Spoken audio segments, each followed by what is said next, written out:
welcome to the Gone Traveling Podcast. We are looking at the BKT EuroCup. I am David Hein. Taking the charge is my Substack. You can catch me on Twitter at High News. With me, as always, is Marco Munno, communications specialist and collaborator with Sky Sport and La Giornata Tipo. Marco, how you doing? Hello, everybody. Well, it's good. It's good. I mean, we're on. I'm always fired up when it comes to basketball, so we're good. Yeah, Marco's fighting off a little bit of a cold. I am actually still in California, so Marco, thank you for both bravening your health and also uh, accommodating my time. So we are looking at episode. This is episode 8 of the podcast of the 2025-26 season. We're looking at round 7. We still have two teams that are 6-1. Those being Bahcesehir and Bourg, the group leaders in groups A and B, respectively. And we still have a winless team. Hamburg lost now 0-7. They are 0-14 this season. Looking at the group A at 0-7, they are already 3 games behind the rest of the pack, and there's 5 teams tied at 3 and 4. So the chaos that we had last season with so many teams being tied, those are 5th to 9th place. Yeah, the playoff fight in Group A is definitely on, and I mean, this goes to what we preached, for a few years now. The it's not only like every game matters. I know that's not our competition's motto, but every point matters. You have to really think about point differential in these situations. So let's actually get to the game you want to talk about, which was Cedevita grabbing a big victory at home to move to 5-2 over Umana Reyer Venice, dropped to 3-4 with a Yes. 93-65 victory. So I'll let you go on that one.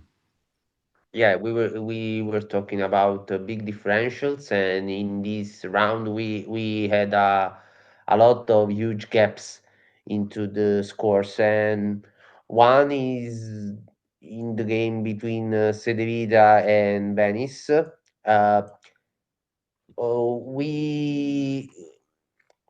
We witnessed a huge victory by Cedevita, who was really paying attention to details. So they basically were kind of tied after the first half, but when the two teams went back to the court, Cedevita was really strong. They were really paying attention to offensive rebounds, and so they bounced back the effort of the Venice bench in the first half, and so it seems like they were really connected to the game. I mean, they didn't have a single player that stand up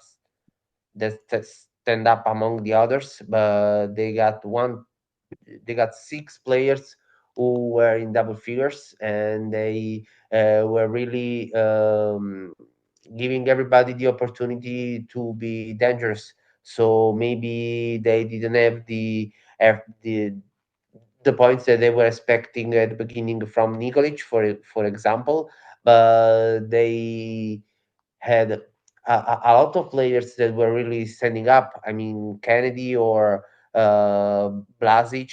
So they figured out how to not fall down to Venice, to push them back, and maybe just have a bit of a gap into the standings, because it seems like there are 3 teams that are fighting for the first stop for first spot.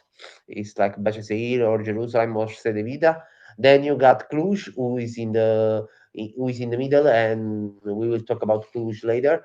And then you got the rest of the teams. So into the this whole confusional picture, of the standings. I mean, Cedevita is really going to aiming for the top. So, and this game was really a kind of statement, because when you got like two quarters in which you are kind of near, you're really near, you can start to think what can happen if you lose.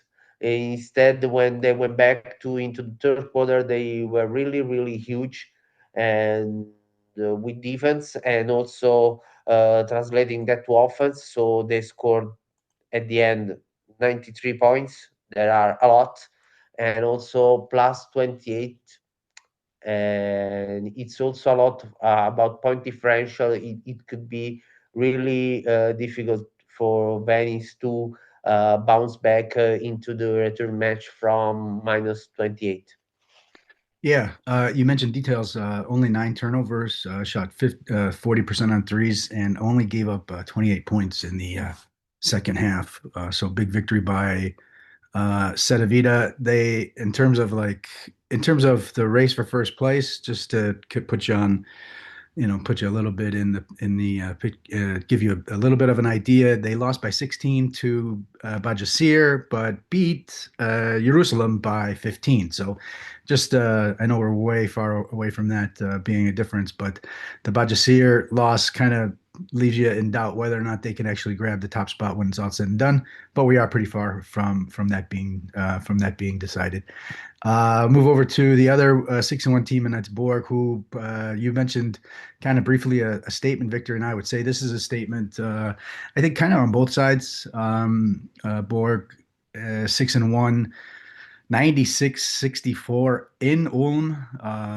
Ulm dropping to 5-3. Mentioned last week sort of how they're struggling. They've lost 7 of their last 8 games in all competitions, so they're kind of really tail nosediving at the moment. Their 20 turnovers was not very good. It was an 11-point lead for Borg after 10 minutes. Ulm was able to come back and actually led briefly in the second quarter, but then trailed by 8 points at halftime, and then scored just 5 points in the third quarter, and then lost the fourth quarter by 17 points. So just 22 points in the second half. A 24-point deficit in the second half. That's the most dominant loss of a second half by Ulm in EuroCup history. Valencia had beaten them by 21 points in the second half back in January 2022. Yeah, it's just Borg 81% inside on 2-pointers, which is absolutely amazing. And Ulm 20 turnovers. Makoko was fantastic. Makoko's there all the time. This time he stepped up a little bit more offensively. 23 and 5 assists, and McGee 10 points and 8 assists. The Ulm started pretty hot, and but they've been struggling quite a bit. I wouldn't be surprised. Bryce Brown, actually, they let go of Bryce Brown. I wouldn't be surprised if they do slowly but surely say we need to bring somebody else in. Mark Smith can only do so much. Tobias Jensen has been pretty good, but he's still a young guy that's trying to find his way a little bit here and there and taking over leadership roles, getting there but not there yet. So not a very promising situation at the moment for Ulm. Super young team, lots of young players, and so we'll have to see what they're going to do. I guess I can't imagine they don't act in the relatively near future, especially if they keep on struggling. Next hot team we're going to look at is for your player. We're going to look at Buducnost. Yeah. 84-71 winners over Chemnitz. Fourth straight win for a 5-2 record. Chemnitz down to 2-5. And you want to look at the Frenchman, Alex Bouteille. Yeah, we were talking about point differential, and I mean, and also about the German teams. I mean, the final score doesn't have to distract you by the fact that Buducnost won really at the end. It was a, a game closer than the final gap into the score can suggest. When it was like 2 minutes at the end, there were only one basket between the two teams. So and then Bouteille was really the guy that stands up with a really clutch 3 pointer. He's the third about 3 point percentage of this EuroCup, and he's also a specialist, so it doesn't come by surprise. The thing is that um, Buducnost was really needing someone who had to step up because they went into the game without Yogi Ferrell. So they were really needing someone to lead the team. And there were also Thompson that was absent, and I think Boswell from the bench was really consistent. I mean, the word to use is consistent because he was really scoring uh, basically on every quarter. He's got 9 points on the first quarter, 4 points on the second one, 7 points on the third one, and six on the fourth. So at the end, there were 26 and also nine boards. And he was really important and crucial to lead Buducnost and win at the end of a game that was really changing the leader, I think, basically at least 10 times. So they were really fighting, and with missing player, you really need someone to take you by the hands, and it was the French guy, the French forward, the French veteran. So he was really important, and if Buducnost got away from the victory, yeah, you got a lot of contribution by Juan Morgan, but when you need someone in the crunch, you can call uh, Axel, and then he delivered. Yes, call Axel when you need somebody. It's actually something I mentioned last week. I just one note to actually two really quick notes to Chemnitz. So Kevin Yebo played. He did not play in the BBL over the weekend. Kind of confused exactly what his playing situation is from day to day. Regarding Chemnitz, so we mentioned in Group A there are Group B. There's the five teams. Sorry, no, yeah, right. From Group A, there are the five teams that are 3 and 4, and the only one with a plus differential is Venice at plus 16. Otherwise, everybody's at minus 26 or lower. Chemnitz is 2 and 5, but they still have a plus differential at plus 8. Looking at then at 3 and 4, London and Trento, it's minus 24, and Trento's minus 62. So a game behind them is Chemnitz with 5 losses, but it's still a plus differential. So that's just goes to show, it's a hard luck team that's been in so many different games, and then and things happen. So I don't think that Rodrigo Pastore's team needs to be worried. They're having a really strong campaign. They're just not being able to close out victories. 0-3 on the road. They did drop a second game at home. Moving over to my guy, Cassius Winston, just absolutely dominated for Hapoel Jerusalem, 110-93 victory over Neptunus at a home game. Both Jerusalem went to 5-2, and Jerusalem went to 5-2, and Neptunus at 3-4. Both teams had 3-game winning streaks coming into the game. Neptunus, you really have to praise their performance. They didn't have James Karnick, who we talked about last week, who then left the team for personal reasons, and also Arnes Velička didn't play. And yet they were leading by 14 points over Jerusalem, who just didn't play any defense. It was just run, and for both teams. A 14-point lead by Neptunus in the third quarter. Jerusalem kind of put together a 17-0 run spanning the third and fourth quarters, and that was kind of it. But basically did nothing defensively for the first. I think the coach said for the first 14 minutes, my team didn't want to play any defense. But Winston was amazing. He scored 20 points in the final 10 minutes, 25 seconds, had 35 points all told, 37 PIR. Both of those are not only EuroCup records, but they're also the best records, the best marks that he's had in European competition. He had 23 points for Bayern back against Maccabi Tel Aviv back in December, and had a 28 PIR against Milan back in October of 2022. His one season being 2022-23 in the EuroLeague. Winston is a guy that has missed a couple of games for them this year, but he really, this was a really good game for him to show that he can really be counted upon. You know what you're going to get from from Harper, sorry, Jared Harper. What you're going to get from him. And even Carrington, he's going to produce some stuff. Lamb, but a performance like this really just is only going to help him take off that much more. Hadn't scored more than 13 points coming into the game, and he did the 35 points in 22 minutes. So just to give you an idea how productive he was. So he was 12 of 16 shooting, 5 of 8 from long range. So excellent performance by Cassius Winston.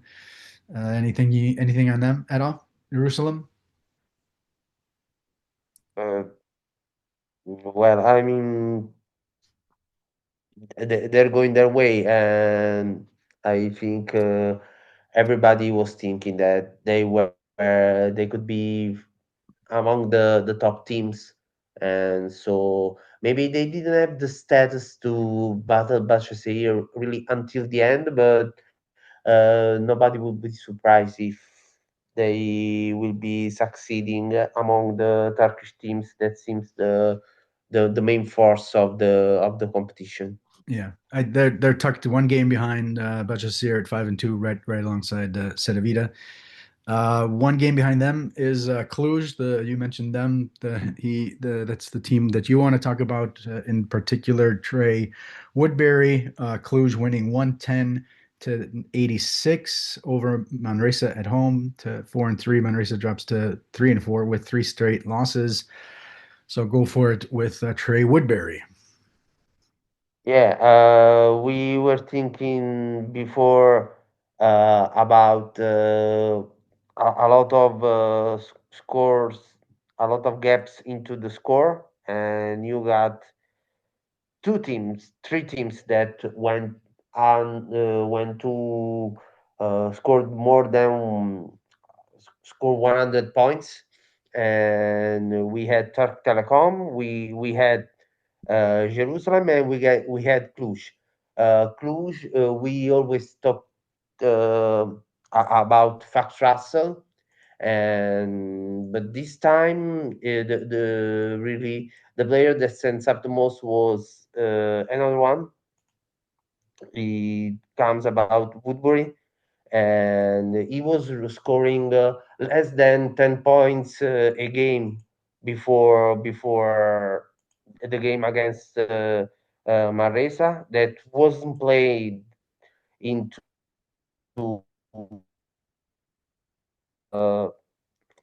their home court, but it was played at uh, Tour da Arena because there were some concerts, so they had to switch the arena. And there is a reason for Cluj being the teams that score the most points a game. They have an average of 97.9, so nearly to 100, and that's because their offense a lot of times seems to be really balanced and can find a lot of solution. And this time they avoided the return of Maresa into the third quarter, and the guy was Woodbury, who was really scoring from outside, and then he switched and he was really more aggressive to the basket. He scored some uh, triples that were really also off balance. And about that, there is a reason if he's the fourth of the competition about 3 point shooting, is actually at 54 0.5%, and he was really a threat into the whole game, and also changing the style in which he was really attacking the basket. So shifting from the outside shooting to the aggressive layups using his body, and Mareza really had enough to contain all the offensive weapon of Cluj.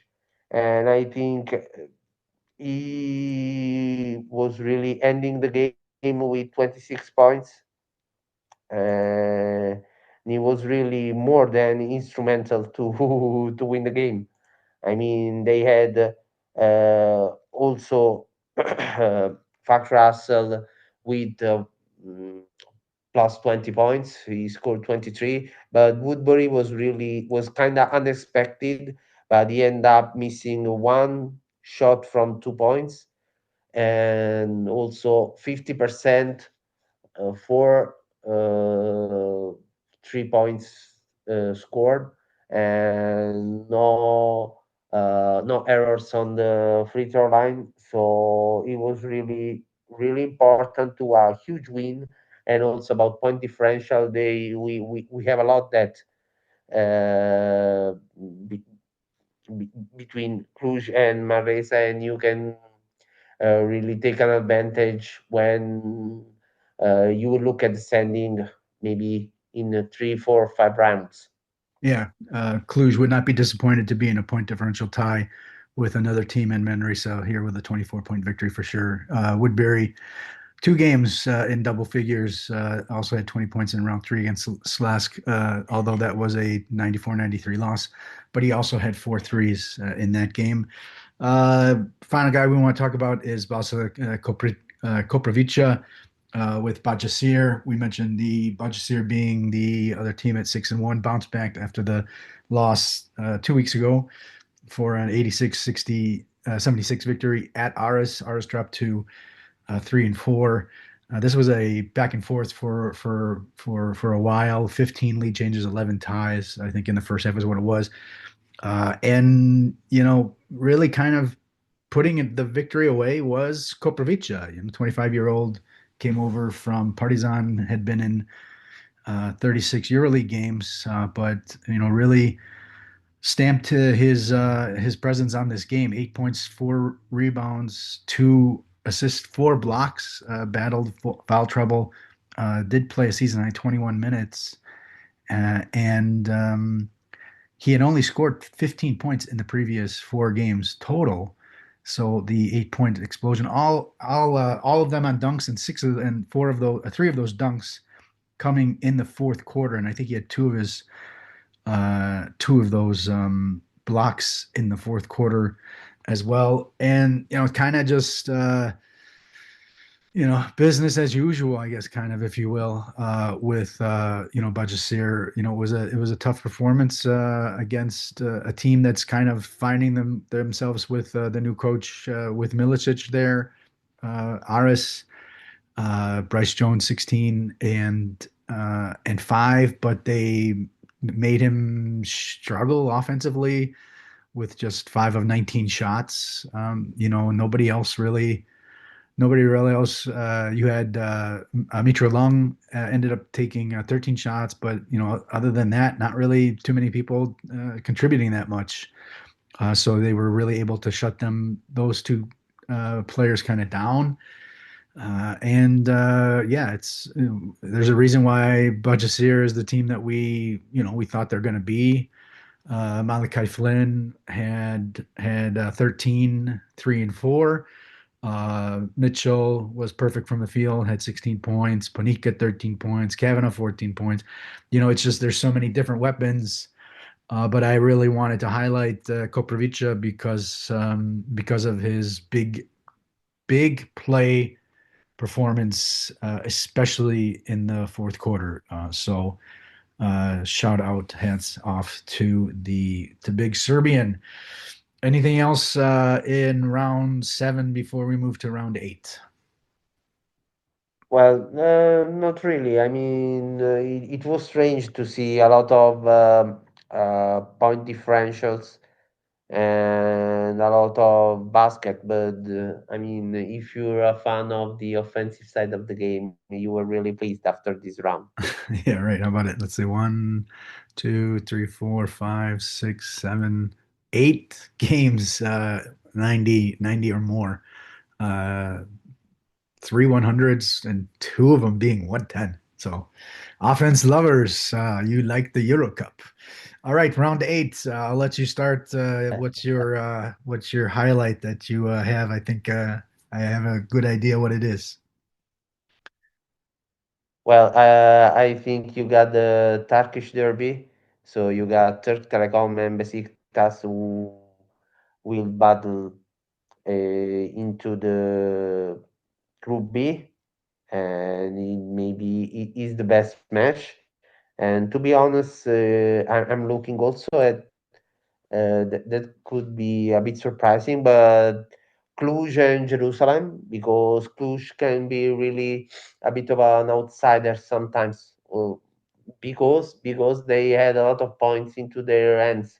So I'm keeping an eye on these two games. Yeah, quick to the Turkish Derby. Both teams 5-2. Turk Telekom 5-0 in their last 5 games in the Euro Cup. Uh, Turk Telekom 3-4 in Turkey, the league. Besiktas is perfect at 7-0. They beat Turk Telekom at home, first game of the season, 77-72. Turk Telekom actually started the season at 0-5, but are 8-1 since that. So that's all competition. You mentioned Cluj, Jerusalem 4-3, Cluj 5-2, Jerusalem, and the top two scoring teams in the league. I can imagine this game pretty easily will get into the 200 point. We'll break the 200 point marks. We'll see about that. I also have in Group B, Buducnost hosting Ulm. Ulm with their free fall. Uh, kind of, uh, kind of want to stay a little bit away from the other teams. They don't really want to get into the 500 mark, which they would drop to if they lose that game. And the other one we just mentioned Group B. There's seventh place is Trento at 4-3. 2 games behind them in seventh, at ninth and 10th place are at 1-6. Both of them are Lietkabelis and Panionios. Panionios hosting Lietkabelis, and it's kind of an early must win probably for both teams, especially considering these are your direct competitors to leave the bottom spot. Panionios, Lietkabelis would love to grab a road victory over Panionios to have that advantage. And then right in front of them is Chemnitz at 2-5, and we mentioned how really strong they are playing despite the 2-5 record. So Panionios hosting Lietkabelis is actually a pretty big game. So that's what I got. Marco, anything else? Well, we are rooting a bit for Hamburg to get a win. To, to to be honest, I mean, yeah, it seems a really uncomfortable situation. So we're a bit rooting for them. they they um they do not play this weekend. The cup is this weekend. So, and they bounced. They obviously, since they've won it all this week, they will not have. They do not have a German Cup game this weekend. So there is that. That maybe they can, do a full week of training. I saw they signed. I saw they signed a guard. I don't know. I mean, you'd have to think that if they, finally get one victory, maybe that kind of, gives them a little bit of a boost in in something. Devon Daniels was the Yeah, that would be really hard into the Cedevita home, but you never know at the end. Yeah, I'm not expecting it. I'm not to be honest, but we'll have to see.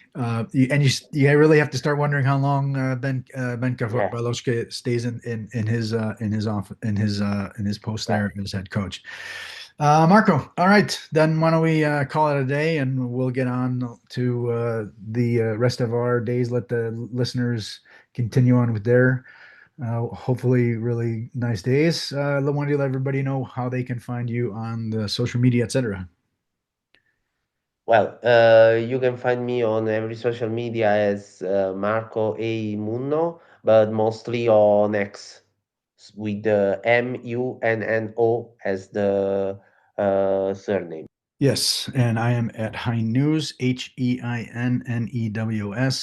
on Twitter. And so, yep, there you go, everybody. Hope you enjoyed the show. We will talk to you next week, where we'll talk about the highlights of round 8. And so this has been episode 8 of the Gone Traveling podcast. Thank you very much, and we'll talk to you next week.